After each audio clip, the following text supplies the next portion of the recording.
The top 9 drivers get to compete in the upcoming final in Daytona Beach. Lap of this year's International Race of Champions Series. Young Al Holbert, out of shape. Then sliding on his car roof almost the length of the backstretch at Michigan International Speedway.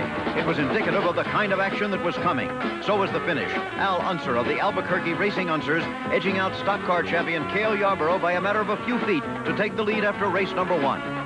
For race 2, they moved from Michigan's high-banked oval to the 2.5-mile road course at Riverside, California. Again, this group of the world's great racers showed their competitive urge. This was Richard Petty, king of the stock car circuit, passing former Indy champ Gordon Johncock for second place. As great a name as Mario Andretti had his problems slipping and sliding through a tricky corner. But once again at the end, it was Al Unser the winner. Again, the margin was close, but this time it was Richard Petty in second place. And now, we return to Riverside again for race 3 of the 4-race series in IROC 5. Stinging smog has dropped in on the mountain surrounding Riverside International Raceway in California. The scene today in the 3rd race of this year's series in the International Race of Champions, the World Series of Auto Racing. Good afternoon. I'm Jim McKay speaking to you from our commentary position here. And once again, let me spell out exactly how this series works if you haven't been with us for the 2 previous races this season. The idea is generally based on the old argument. Suppose you took the greatest drivers in the world from Indianapolis cars, from the Grand Prix circuits, from the stock cars of the American South, from the American road courses. And then you put each of these top drivers, a dozen of them, let's say, into identically prepared racing machines. Who would turn out to be the best over a 4-race series on a point basis, on the banked ovals of Michigan, on the tri-oval of Daytona, and on the road course here in Riverside. That is the basis of the series, and that's what we're going to be seeing today, the 3rd of the 4 races in this year's contest. As I said, it's on a point basis. 21 points for first in each race, 17 for second, third is 14 points, and on down to a single point for last place in the race. How do they stand right now? Well, let's take a look. The series leader is Al Unser, twice an Indianapolis champion and winner of both races contested thus far in this year's International Race of Champions. King Richard Petty of the stock car racing Petties is second in the standings. He could well become the first stock car man to win the IROC series. Darrell Waltrip backs up the charge of the stock brigade. In 3rd place, this personable, well-spoken young man has a good chance to win the series. Gordon Johncock is a man to watch. Twice winner of Indianapolis, he's well capable of winning here after a 3rd place finish in the previous race on this track. This is Cale Yarborough, riding now at the peak of his racing career. He was knocked out of the previous race here in an accident, though, and needs a strong finish today to get back in contention. Gunnar Nielsen, a colorful Swede from the Grand Prix circuits of Europe, has acquitted himself well in his first venture in American-style racing. He should feel at home, however, on this road course at Riverside. Mario Andretti, Italian-born, American-trained, is an Indy champion who now concentrates primarily on Grand Prix. He almost certainly will be a factor here today. Johnny Rutherford must get going. This Indianapolis star could be eliminated from the series with a bad finish today. The same is true of the skilled Benny Parsons, one-time Detroit cab driver, now one of the most prominent members of the NASCAR Tour. Jackie Ickx, the 4-time winner of the 24 Hours of Le Mans, has had no luck so far in this series. He must do better today or be eliminated.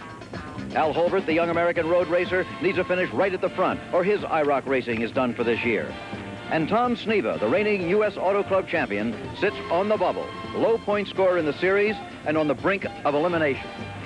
Well, that's the way they stand right now in this series. Let's bring in our expert on the motorsport, 3-time world champion, Jackie Stewart. Well, we're getting down to the moment of truth now, just 2 races left. Well, it is, and of course this race for me is 2 races. One to see who's going to win the race, and of course the other man to see who's going to get into this bubble situation. Now we've got 3 drivers on the bubble right now. We've got Tom Sneva, we've got Al Holbert, and we've got Jackie Ickx. But we also have Benny Parsons and Johnny Rutherford, because they're in a situation where they could easily be overtaken by one of these 3 other drivers. And of course this is a race on its own. The big thing here for me, Jim, is that they've inverted the start since the last IROC event. Therefore, the fastest drivers, the men who won, Al Unser and Richard Petty, are not starting in the front row of the grid, but in fact are starting right at the back. So they're going to come through the field, hopefully, and this is where we're going to see exciting racing today. I think there's going to be a lot of overtaking, a lot of very close racing. So there's going to be a fight for the lead, a fight for the points to keep the championship open to Al Unser, for example, who's won 2 races so far in this year's series, and there's also going to be a big battle at the back end to see who still gets into Daytona. All right, now let's quickly check in with Chris Economaki, our man in the pit. And pit is correct, Jim. There's only one pit for all 12 drivers, and they're not supposed to use it. But when they do use it, they usually need a lot of work. Emergency pit stops have been the rule rather than the exception of the IROC, and this great big pit here for all 12 drivers is well equipped. Over there's a box with a spare windshield in it if needed. Tools here to fix every possible mechanical ailment. A face shield for the welder when he has to use his torch to cut things away. And one of the things that is weak on these cars is the fiberglass front spoiler. They get ripped and torn, and they come in for a new one that's pop ribbeted on in a matter of minutes. Over here we have 41 mounted wheels and tires. Racing tires are quite thin, and on the desert here, when a driver gets off the road and runs over some pebbles, he's liable to get a puncture and come in and need a spare. The air bottles here, held together with silver tape, operate the pneumatic wrenches to make the tire changing process as fast as possible. All in all, this pit with the Penske crewman here can fix just about anything in less than a minute. All right, Chris, well, total prize money this year is $225,000 with $50,000 to the winner. All 12 will do all right. Even the 3 who don't qualify for the final race get $7,500. We'll be back with the start of race number 3. Back at Riverside Raceway in California, ready for the start of the 3rd race in this year's International Race of Champions, World Series of Auto Racing, 30 laps on the 2.54-mile road course of Riverside. On the first row, the yellow car is Al Holbert, number 2. The black car, Tom Sneva, number 14. In the second row, we'll have another yellow car on the outside this time, number 15. That is Cale Yarborough. The red car is number 8, Benny Parsons.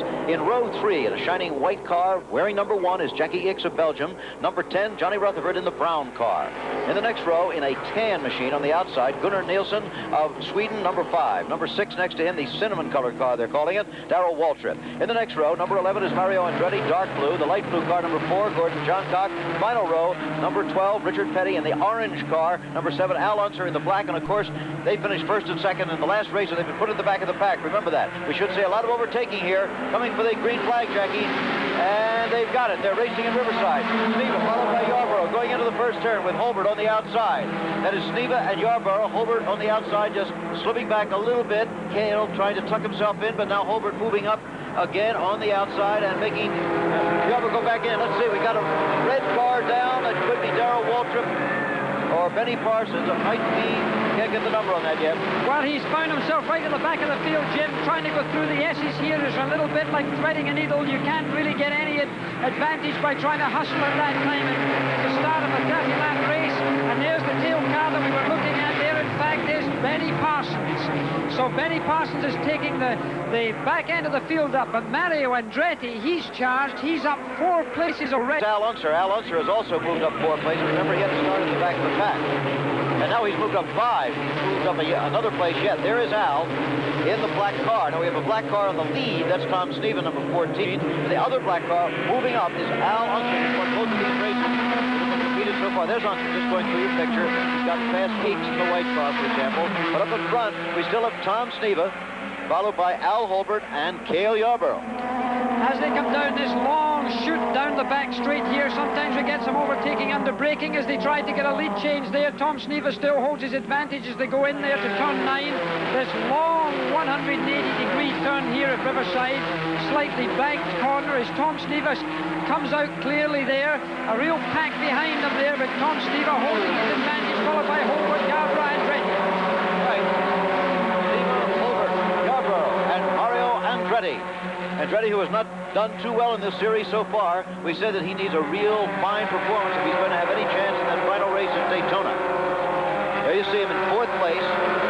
Up ahead of him, the orangish car is Cale Yarborough. The yellow car is Al Holbert, and the lead black car is Tom Sneva. Sneva, remember, in last place in the series, must win or finish second or be very close to the lead if he's not going to be eliminated from the final race. There's Andretti again. A good look at that navy blue car, Jackie.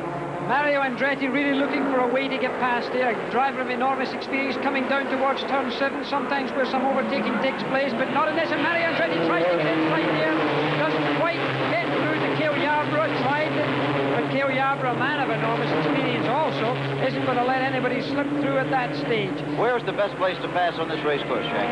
There are two places to pass, Jim. You can either pass going into turn 7 or going into turn 9, and these cars are heading towards turn 9 now. You could easily see an overtaking maneuver taking place, an ideal position there. You can see tucked in and Tom Sneva, and that's exactly what's happening. Al Holbert was drafting on Sneva and now sneaks past him and does get by him. A nice maneuver by this young driver in second, and now being overtaken in turn, or is he? No, Sneva got down into the dirt, couldn't quite do it. Yarborough right behind the two of them. Any slight mistake and he's going to do it, and Mario Andretti behind them. Here they come. Head to head as they're going towards turn 1. Tom Sneva's in the unfortunate position. He's had to give away. Mario Andretti comes up alongside with Tom Sneva. Tom Sneva now has the best position to go in here. He'll give Andretti the chop. He has done. Tom Sneva comes from being in the lead in the last lap there to be now in third position with Mario Andretti breathing down his neck. Well, young Al Holbert in a most unaccustomed position in this series. He is in the lead. Here's how they stand in the early going at Riverside. Al Holbert, the American road racer, in first place, followed by Cale Yarborough. There's an interesting battle for third place right now. That's Tom Sneva ahead of Mario Andretti by a narrow margin, and you can see exactly how far they are behind the leaders in the race. On the right-hand side of your picture, of course, we have Holbert and Yarborough. It's a good start, Jackie. Yeah, Mario Andretti really closing up as they came through turn 9 there. It's amazing these race cars, they get close in one part of the racetrack. A car has a positive advantage, and then the other cars seem to be able to have it on the exit of the corner or another part of the racetrack, Jim. It's very true, and here's a look at the leaders as they come through. It's Holbert right there in the yellow car, and Cale Yarborough not very far behind him. Cale really lets you know he's on a race course, any race he is in. We might run down the others in the field now. So we have Cale Yarborough in second place, trailing young Al Holbert.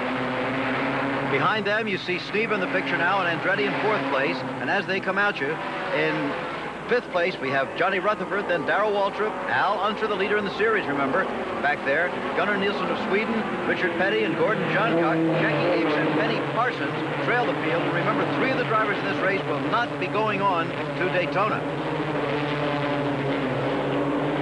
So there's a story at the front and a story at the back in this race. Lots of maneuvering going on out here.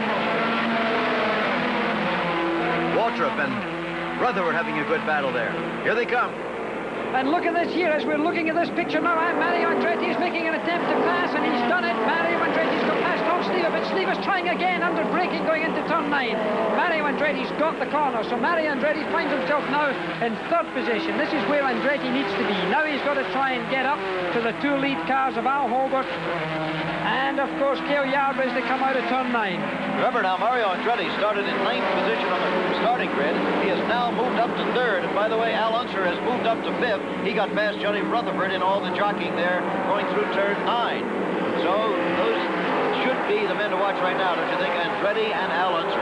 These are the 2 men who you've got to look for. Remember, Al Unser is the series leader as we go into this, the 3rd of the IROC races so far this season, and he's looking for as many points as he can get. There's a battle going on at the tail end of the field as well between Jackie Hicks and Benny Parsons, and these 2 drivers have got their own battle going because they may not make the race in Daytona, as we explained at the beginning of the program.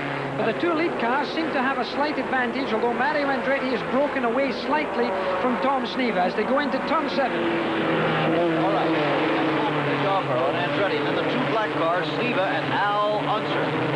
So, of course, we said Andretti and Al Unser are the ones to watch. We do not put down the performance of Cale Yarborough in second place. He could be in a position to take the lead at any time and to race all the way. One of the great drivers in the world. One of the great drivers, of course, and as we go down this backstretch, I think you're going to see a pass being attempted here by Al Unser. As we see this picture right now, he's drafting as he goes into 9. Tom Sneva, he's got in, he's slingshotting Tom Sneva. Al Unser's going below him as they go in there, going in side by side into turn 9. Sneva's not giving up on him. He's almost drawing level with them as they come through in parallel almost as they come out of there, but there we have it. Al Unser's taken the advantage as they head towards the start-finishing line in turn 1. We're back at Riverside again. Jim McKay with Jackie Stewart, and there are the standings. Al Holbert still leading the race with Cale Yarborough. Once again, this is a 2.5-mile road course, very different from where the first race was conducted on Michigan International Speedway. And that's a good battle for 5th between Johnny Rutherford and Darrell Waltrip, an Indy driver against a stock car driver. Sneva comes out there, gets the car a little bit sideways, scrubs off some speed. It's that kind of mistake that can be extremely expensive in a race like this, because remember, these Camaros are absolutely identical. They've been prepared very well by the Roger Penske team, and you can see this as they try to get into turn 9. As they're coming into turn 9, this long corner, these identically prepared cars really doing well as they go through this slightly banked corner. And of course, although these cars are very much identical as to each other, they're quite different from a street Camaro. Chris Economaki earlier made a comparison. A 350 cubic inch V8 engine here, accessories, air conditioning, power steering, window washers, and emission controls. It sort of fills up the engine room. Horsepower, about 175. Now let's take a look at the competition version here. The very same engine, a 350 cubic inch V8, but with none of the accessories around it. Very simple, and from here forward, it's racing car rather than Chevrolet. A tubular frame which allows the mechanics a chance to work on and adjust it. No fender wells. Now, let's go to the back and take a look.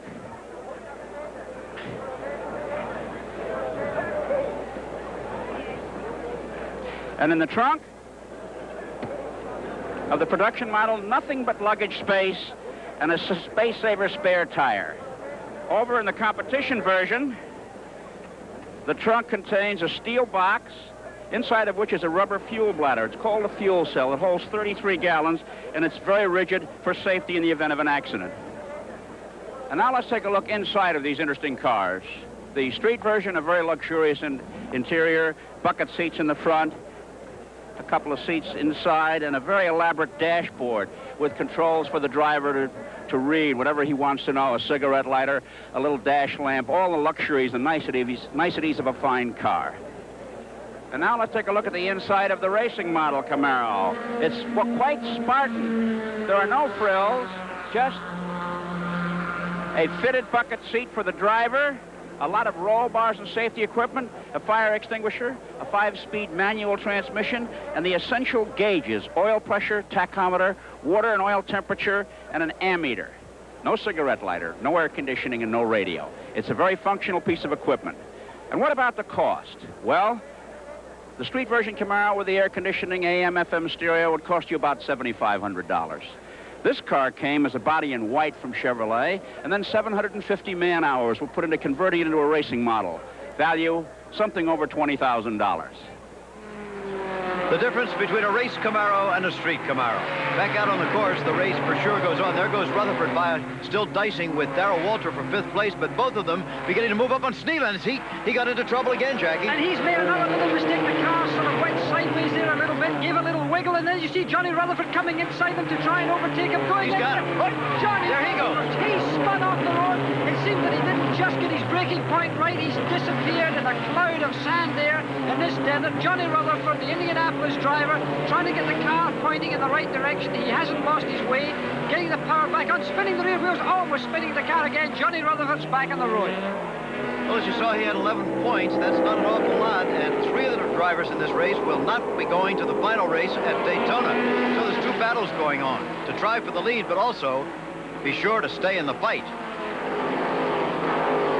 Del Habiba and Waltrip, and Richard Petty has now moved into that picture, quite literally. And now it's a battle for 5th, 6th, and 7th. The race leader, however, is still young Al Holbert. Now, Chris Economaki, our man in the pits, has followed young Al's career for quite a long time. Let's get a word from Chris. Yes, Al Holbert, out in front of this race, has won 2 successive International Motorsports Association titles. That's equivalent to being U.S. road racing champion. And his father, who's here today watching him, won his U.S. road racing championship with a smashing victory here in Riverside about 15 years ago. Little fill-in from the pits on Al Holbert, the young man who's leading this race in that yellow car. Just behind him in the orange car, Kale Yarbrough. And the blue car in 3rd place is Mario Andretti. Al Holbert's 30 years old, lives in Warrington, PA. When do we meet him? Up close and personal. As far as being a competitive person, I've always tried to say to myself or whoever I was competing against, be it squash or football or baseball or whatever. I played hardball when I was a kid, and then I played squash in college, and I always used to say I wasn't competitive. I didn't really get into it, but I think deep down I really did. I couldn't stand losing. I couldn't stand running second, so that's competitive. I admired my father a lot, and I was very happy with, really pleased with the situation I grew up in. And racing to me is just comfortable. It's automatic. It's hard to explain. I've never felt anything else. I've never wanted to do anything else but race. It's just been automatic. And frankly, I've stopped on occasion and thought, do I really want to do this? Do I really enjoy racing? Am I making myself race because my father raced? And my answer has always been, even when things are not going as well as I'd like, that yes, this is what I like. This is what I do. It's always interested me that very few race drivers are bachelors. Al Holbert is married. His wife is Joy, and they have 2 children. Doing a little shopping. He's also identified very much with the late Mark Donahue. I've compared my career to his, but frankly, I guess I've blocked out the end of his career. I've never thought of, I don't think of racing as an ultimate or a final, in a death wish way, by any means. I respect the dangers in racing, but the fact that Mark died racing, and he was a nice guy and he tried so hard, I have my own opinions about whether he should have been racing or not. I feel that I've analyzed it and feel that he was in the wrong situation at the wrong time, and that's why maybe he's not here today. I can see the time that I'll stop driving. It's got to happen, but it's a long ways off. But I'd like to continue in motor racing. I believe in the sport as a sport, and I believe in the sport as a business, and that's what ultimately I'd like to do. As far as just a particular accomplishment, I have to take them one at a time. Al Holbert, a race driver still aware at age 30 that there's much more to learn about his dangerous profession. At this moment, however, he seems to have learned his lessons very well, still leading race 3 in the International Race of Champions Series. But look at this battle for 5th, 6th, and 7th. It's really something with Tom Sneva, Darrell Waltrip, and Richard Petty. Waltrip making a move on Sneva right now. Looks like he may finally get him. And Petty also moving up on Sneva in the black car. And Petty trying to go through in the inside underneath Tom Sneva. The touch there, the puff of smoke as he touched. Tom Sneva gets into the infield, going to spin. He doesn't spin, he holds it in that desert. He nearly spin, really keeping the car on the road. What a lovely way to hold that big long slide. Boy, a tough afternoon for Tom Sneva, though, battling for survival in this year's series of the International Race of Champions. There's the leader in the yellow car, still Al Holbert. Yarborough 2nd, Andretti 3rd. The race goes on. It's been a great performance so far by young Al Holbert in race 3 of the International Race of Champions Series, still leading with Cale Yarborough in 2nd place. Very close, however. Cale just sitting right there as he has been for a long time, and now it looks like he's going to make a move, Jackie. Cale Yarborough on the outside going into turn 9, a very unusual way to try and get past there. Al Holbert will be using the road in the right-hand side. And Al Holbert spinning. Al Holbert's going off the road well, almost leading this race. He's led from the start. What a disappointment. Well, you can see he only has 4 points after 2 races, and now as one car after another goes past him, he could face elimination from the series. Remember, 3 drivers who are here today will not be at Daytona for the final race. The 3 low-point scorers will be eliminated. Here it is again. And here we see this pass. The car on the right-hand side, the darker colored car there, car number 15, Cale Yarborough, on the outside going into a right-hand corner. Very unusual way to try and overtake because he's got to go round the car on the inside. Suddenly, Al Holbert's car seems to accelerate. A puff of smoke, as if he's got onto the brakes and they've grabbed. Then he starts to go into the infield. You can see the smoke there, and look how Mario Andretti gets past him there. This is where good race drivers are looking ahead all the time for this sort of incident, way ahead. And you can see again, there you see Al Unser coming through, obviously clearly missing the spinning car. What a disappointment for Al, to be leading this race from the beginning, now to spin out and lose his chance. And there's his car stopped. It hasn't stopped from turn 9. He's getting out now. Getting out. He got to turn 1, Jim, and the car seems to have blown up because look at the smoke coming out of the engine compartment. Really a sad day for Al Holbert. He looks very much resigned that it is all over, so he's out. And Cale Yarborough is the leader in the race. What a shame, as you said. Holbert fighting his way back from way back in the point standings, but now he's out of it. And 2 other drivers will be eliminated before this day is done. They have the yellow flag out with the red and yellow now, Jackie. Now, the red and yellow flag is for oil. That means that Al Hobart's car, and there's Al standing there. I'm afraid that means there's oil on the racetrack, so that's why that flag is out. Of course, laps under the yellow in the IROC series do not count. They do not count in the final standings for this race. There you saw the standings. Another man possibly facing elimination here is Benny Parsons, one of the finest of the American stock car drivers. Why don't we meet him for a moment, up close and personal. These childish drawings are among the most prized possessions of Benny Parsons. After he won the Daytona 500 in 1975, the school children of Ellerbe, North Carolina, population 900, presented him with this album. Benny just loves it in Ellerbe. I don't know that any place in the country that I'd rather live than here, being involved in the situation I am, because the car is local. The car is maintained about 5 miles from my home, and we have a lot of people that come in, and they, on Sunday, listen to the races on the radio, and they want car 72 and Benny Parsons to win the race. The county, you know, the whole county is really and truly behind the car, and you know, it's nice. It's a good feeling that everybody you meet seems to really and truly be interested in your welfare, and you know, what kind of car are you going to run next year? Are you going to be competitive? And you know, it's really great that the people are as involved as they are. Hello, Jerry. How you doing? Pretty good. Great poker game last night. I don't want to see you, man. You guys wore me out last night. Shoot. If I had your money, I'd burn mine. Yeah, I know you would. Hey, come on in here. I ain't got no money for you. I got some nice wood heaters in here. Yeah, I'm sure you do. Yes, sir. Like a few million other American homes, the Parsons driveway sports a basketball backboard, and there the former Detroit cab driver plays the game with his 2 sons, Kevin and Keith. Benny Parsons at home. You couldn't really say that it's been fed to him on a silver spoon. I started racing, driving, on a quarter-mile, Mount Clemens, Michigan, in a car that a fellow bought for me and paid $50 for it. And I won the Daytona 500. That is a great deal more Pretty good job getting things clean. than I ever dreamed would happen to me when I started on that quarter-mile dirt track. Funny. Don't get me wrong, I would like for it to be better. But as far as fulfilling any dream that I had, Like we're ahead of ourselves one time. I fulfilled them all. Everything looks like it's in good shape. Well, I just hope we have a good year. Hoping for another good year is Benny Parsons, one of only 6 men to exceed $1 million in earnings on the NASCAR circuit.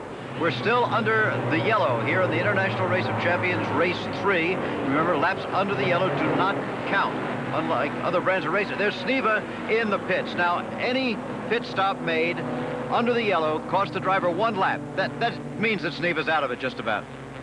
Al Hobart, the other unfortunate, has returned to the pit area now. Let's see if Chris Economaki can have a word with him. All right, Chris. Well, it's a tough break, Al. Lots went on over there. Tell us about it. Well, there was a caution in 6 with dirt on the road, so I slowed up for it, and Cale didn't. Caught me up a little bit. He got a good shot on me down the straight. We went into 9, and I didn't pump the brakes enough. You know, it's par for the course. You know, the brakes are there if you pump them, and I didn't pump them enough, and all I got was the rears, and I just tapped Cale and tried to get it off of him, and when I tried to get it off of him, I went sideways and almost had it back, but I didn't. And then I restarted it, and, well, you saw it, it just broke. The motor broke right here. Cale didn't touch you. No, I touched him, if anything. Well, that was the way it ended for Al Hobart, and here's the way it began, remember, on lap 1 of the first race, going upside down, sliding on his roof. However, in both incidents, he came out without a scratch, and of course, that's good news for the young race driver. So there are 2 men out of it. It looks like Sneva and Hobart. 1 more man will be eliminated today. We'll be back. International Raceway in California, the International Race of Champions, the 3rd race of this year's series of 4. You're looking at Scarborough. A little while ago, in an incident with Al Hobart, he took the lead. They're still under the yellow, but the starter has the green flag in his hand. We expect the green flag will come out. The pace car will leave the track on this lap. In 2nd place now is Mario Andretti, who started in 9th position at the beginning of this race and is now 2nd. 3rd place is the series leader, Al Unser, and under the yellow flag here, he's been able to close up and take up most of the distance by which he trailed the leaders. The pace car is off the track. Here comes the green flag. They're racing again at Riverside. That's Yarborough in the lead. And it's Mario Andretti Andretti second, but Al Unser is moving on him very quickly. Al Unser down low in the black car, right alongside Andretti, but now dropping back into place again. He made a very quick move there, but couldn't quite get by the wily veteran, Mario Andretti. And with this yellow flag, the whole field is closed up. Cale Yarborough has got nothing like the advantage that he had earlier on as the cars stream through this very fast section. And here we have Johnny Rutherford spun out outside the side of our camera. Johnny Rutherford spun in the aces. Really bad situation for Johnny Rutherford. This puts him right to the back of the pack. Well, the point situation at the back of the pack is very complicated, but just as a guess, at the moment it looks like Tom Sneeve is out of the series, and quite possibly it'll be Johnny Rutherford having one incident after another today. Up in front, however, Cale Yarborough is the leader. Now, Cale Yarborough started this day in 5th place in the series with 20 points. If he gets 20 here, that'll be 41, and move him right up in a challenging position with one race to go. However, Al Unser is in 3rd place, and remember, he had 42 points when the day began. If he can hold 3rd, he'll get 14 more. Oh, look at him racing, dicing there with Mario Andretti. Mario's giving him no space at all. Al Unser's not going to pass Mario Andretti this time, because Andretti, I really felt it there, knew where he was going to go. He went to one side of the racetrack, then he went to the other side of the racetrack just to confuse Al Unser there, and by doing so, left no room at all to Al Unser. Man of Unser's experience is not going to take a chance racing against Andretti going into a high-speed corner of this kind, but my goodness, is he faster through turn 1 in acceleration? But again, you can't overtake just at that point. I don't think he's going to make an effort. Remember, Al Unser can't afford to make any mistakes either, because he is the championship leader at this time, the series leader, and he doesn't want to throw it away. Right now, if he finished 3rd, Jim, it would be a very comfortable point situation for him. Right, but on the other hand, he does not seem content just to stay in 3rd place. He is looking for any opportunity he can find to get by Mario Andretti. Of course, it would be a great thing for anybody to win all 4 races in this series. Nobody's ever come close to doing that. In fact, A.J. Foyt won the championship last year without winning a single one of the 4. No, of course, it would be lovely to do that. It would be a racing driver also has an enormous spirit, and I'm sure Al Unser's not wanting to take 3rd place as the most comfortable place to be. He wants to be a winner and perhaps win this championship the way he wants to do it, and that's by dominating. But certainly he's got a tough field up there, and Andretti isn't the easiest man to get past. You mentioned A.J. Foyt. You know, as the defending champion, he declined to enter this year's series. There was speculation that it had to do with appearance money or his health or plans for retirement. Well, since then, A.J. has simply said he did it for personal and business reasons, and he's sure not going to retire because, says A.J., he has 5 new cars under construction for 78, 2 Indy cars and 3 stock cars. So I guess old A.J. will still be around. Their battle that is shaping up for probably Hicks and Parsons.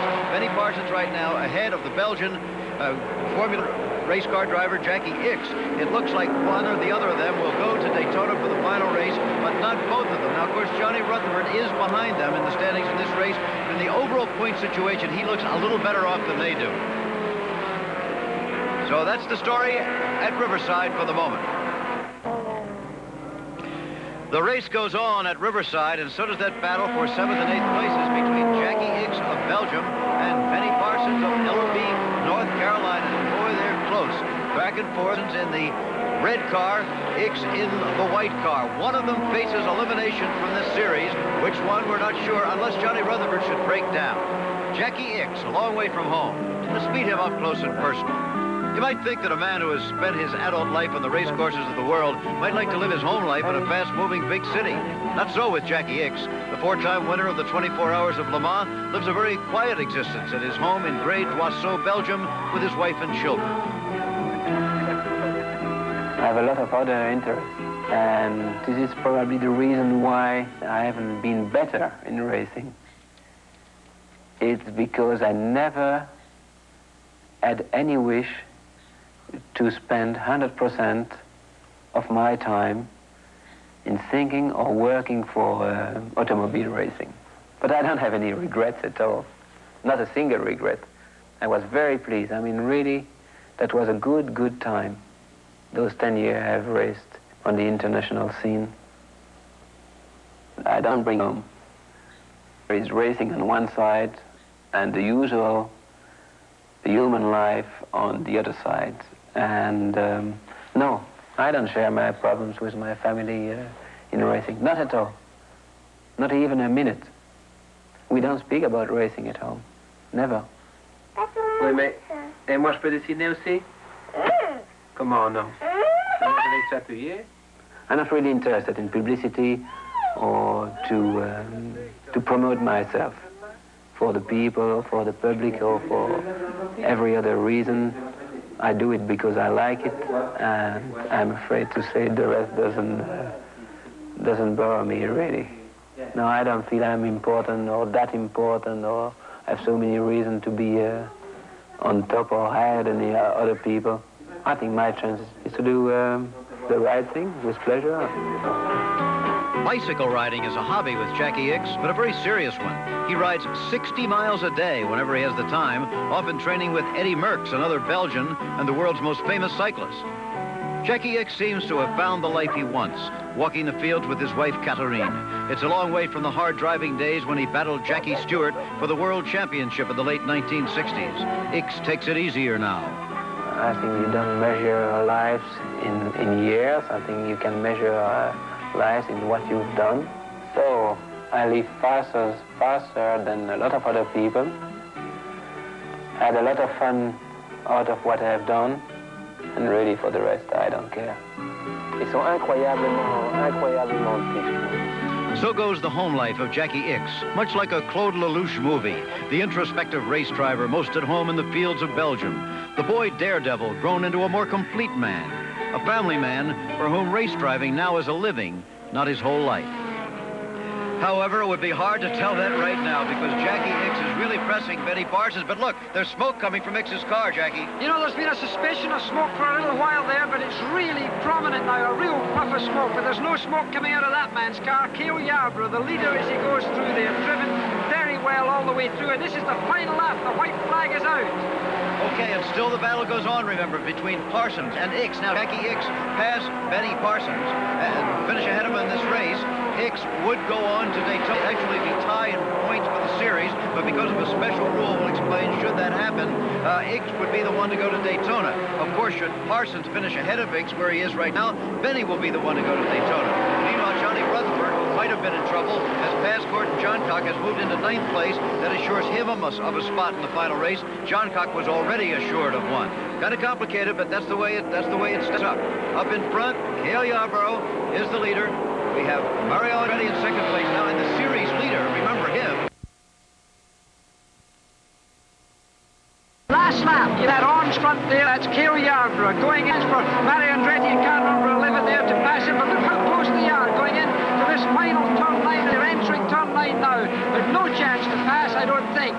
And there you see Mario Andretti, a very clean driver, the leader there as he comes through these final 200 yards. And here is Cale Yarborough, one of the great racing drivers of the world, headed for the checkered flag and victory in this third of the 4-race International Racing Champion Series. There was Andretti taking 2nd, Al Unser 3rd, Darrell Waltrip 4th, and Richard Petty is 5th. And look at the battle. Here now is Ickx overtaking Parsons. They're coming to the last 2 turns of the race. This is fantastic, Jackie. He overtook him on the outside. Now Benny Parsons has shifted, and he's on the outside as he goes through turn 9, and he's passed Jackie Ickx again. Jackie Ickx is the inside rail though. He's drawing alongside. He's coming inside Benny Parsons. Parsons is out in the marbles, out in the desert there. Jackie Ickx is taking it, going into the final 100 yards. And Jackie Ickx get his place to Daytona.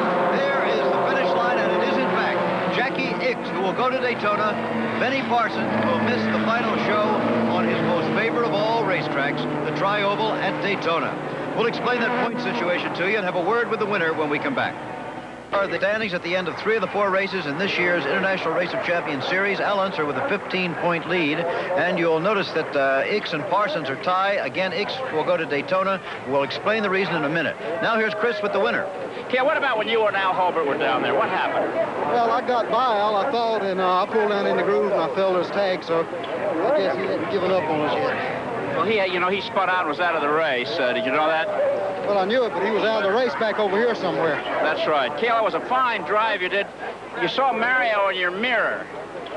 Were you concerned about it? When I saw Mario, I started running harder because I knew he's one of the best road racers in the world. You know, it seemed to me like it was a good, clean race. Chris, all day, I just think, Lord, it was a good, clean race. And I know. Cale, do you think you lost any weight? Well, I'm sure it did. I ate that whole bag of ice. Okay. See you in Daytona. See you.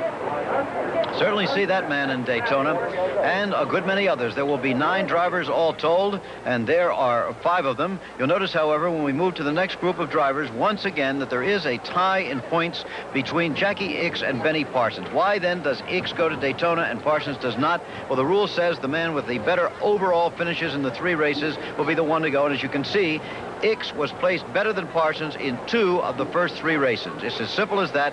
Jackie Ickx will go on with the other 8 to the finals, and Benny Parsons will not. Right now, here is Chris Economaki with a happy Jackie Ickx. Well, Jackie, was a brilliant last lap drive-by. It finished you ahead of Parsons. You were tied in points, but based on all total performances, you go to Daytona. Tell us about the last half of the last lap.